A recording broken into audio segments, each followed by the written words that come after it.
And on today's video, we're going to break down a Town Hall 9 base that's very common.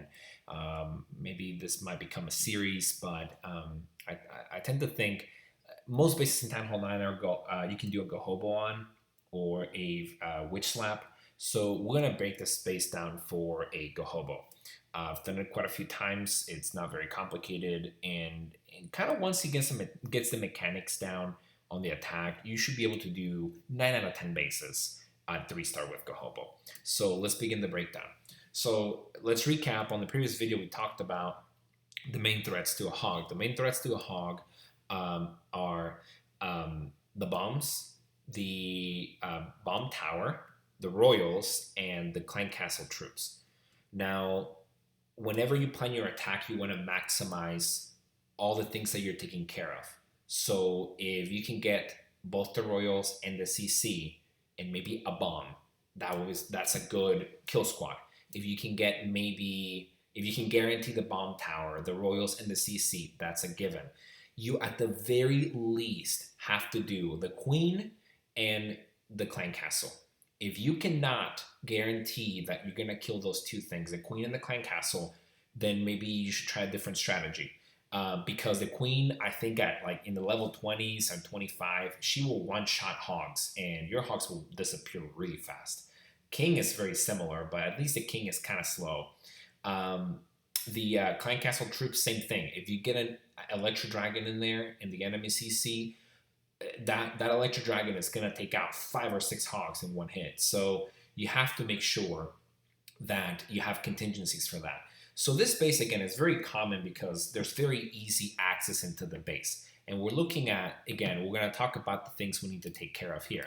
So the first thing is we want to take care of the tower. We want to take care of the CC, and we want to take CC troops, that is, and we want to take care of the royals. So they're all they're not particularly close together, but they're close enough. So the way you can access this is you can come in from the side of the bomb tower. And so you kind of think of where's your jump spell placement. This is a very easy placement right here, guys. I mean, you shouldn't really think much more than that, because this gives you access to the bomb tower and the royals eventually. And that's a great trade-off. And eventually the CC will be triggered. So let's see about golem deployment. You want to deploy your golems somewhere along these lines right here, guys. Maybe let's actually scoot this one over a little bit. That way we can sort of shield. You want to kind of shield this mine right here so that you can come in with some wizards. We're going to draw wizards. My bad, guys. That became blue. You want to shield the wizards right here. So we're going to go ahead and put the golem there, and one wizard there, one wizard there, one wizard there, one here, one here. If you put one here, I'm afraid you're gonna lose it to this cannon right here. So maybe just pass on this one. Be very patient. This is only 1, 2, 3, 4, 5 wizards. You should be carrying around 12, 10 to 12, depending if you bring wall breakers or not. If you put them there, please do not put the jump spell right away. If you put the jump spell right there, as soon as you drop the golems, you're gonna run into a major issue where the golems jump into the core of the base, and then they're gonna die well before your kill squad even makes it there, and your raid is over. So you want to drop the golems first. Let them kind of move into the base a little bit. Let the wizards do their job. In fact, if you feel more comfortable dropping 2 wizards on each of those circles, that might be better. And as they create that funnel, then you're gonna come in and drop your Barbarian King, your Archer Queen, and your bowlers somewhere in there. In this line. Once you drop them, they should be moving this way. You don't want them to walk around. So that's when you decide to drop the jump spell somewhere around here. Your golems will go into here, and they will very likely start taking care of all the surrounding defenses. So they're gonna start taking care of this bomb tower, this archer tower. They're gonna take care of this wizard tower, this mortar, maybe this cannon out here I think is too far out. So with this jump spell here, your troops, your kill squad should move in very nicely into the base right through here. And so you kind of get the idea. And once they move in, the next thing is the Clan Castle, the Barb King, and the Archer Queen may be triggered. I think the Archer Queen trigger should be somewhere around maybe I think it's actually a little further out. It should be around here. So once your troops start jumping, the Queen's gonna get triggered too. Do not jump. Do not put down your free spell right away on the CC troops. You want them to come in a little closer. Once they're engaging your troops and they're closer, you want to drop it to freeze them. If you really want to drop a poison spell to make you feel better about it, go for it.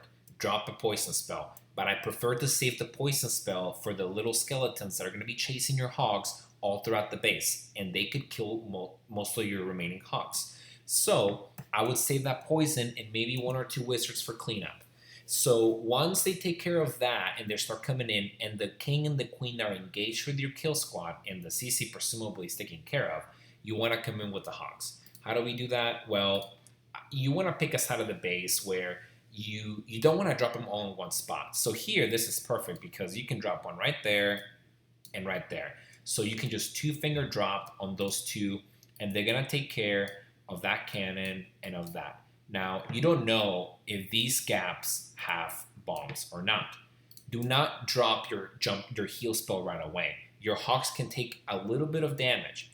Once your hogs jump the wall, if you see a bomb right here or right here, go ahead and drop the heal spell. Now, think into the future. Where are the hogs going next? Well, the hogs are going to go this way and then this way. Well, don't be dropping your heal spell right. Sorry, guys, this is messing up. Don't drop your heal spell right here because they're going to path here and take damage from the wizard tower. Drop it a little further ahead. So have a little bit of foresight in this attack and maybe drop it here. But now, if you don't see the bombs here, then don't drop it there, guys. Wait a little bit till they get to the wizard tower because there's empty gaps here as well. So there's likely a bomb, and obviously there's a bomb there. So you want to drop that heal spell somewhere in here. After that, guys, if you can execute this and have most of your hogs surviving, this entire side of the base is taken care of. And then your hogs could path pretty much anywhere. And then at that point, you just kind of have to keep an eye on where exactly are your hogs going to path. And you drop your remaining 2 heal spells where you feel is best. Keep an eye out for bombs. And obviously the wizard towers are another danger. I see a lot when people panic when they see their hogs taking a little bit of damage. They go right ahead and they drop a heal spell, and then they drop another one, and then they drop another one. If you make them overlap, guys, that's a waste. Don't waste your heal spells. Spread them out a little bit. Obviously, if your hogs are taking a ton of damage, go ahead. This would be a good location for one. Again, and also keep an eye on where your hogs are going. If 3 of your hogs path this way and then your other 20 somewhat hogs path this way, well, only heal the big squad. Don't heal 3 hogs. Heal the 20. So that's it, guys. I mean, it's really sort of breaking down the anatomy of a Town Hall 9 base and the GoHoBo. I'll bring more bases and more examples on how to do it. I don't have a live rate for this one, so I'll try to get more live rates out there, but it's hard to explain it as the attack goes. This way, everybody that's at Town Hall 9 and trying to do GoHoBo attack, you should be planning this attack when you're starting to practice it.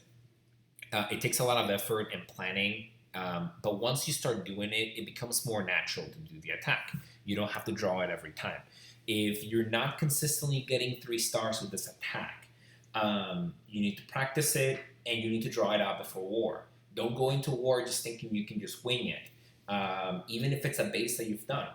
And as you get more practice and as you level up, you'll find it gets easier and easier.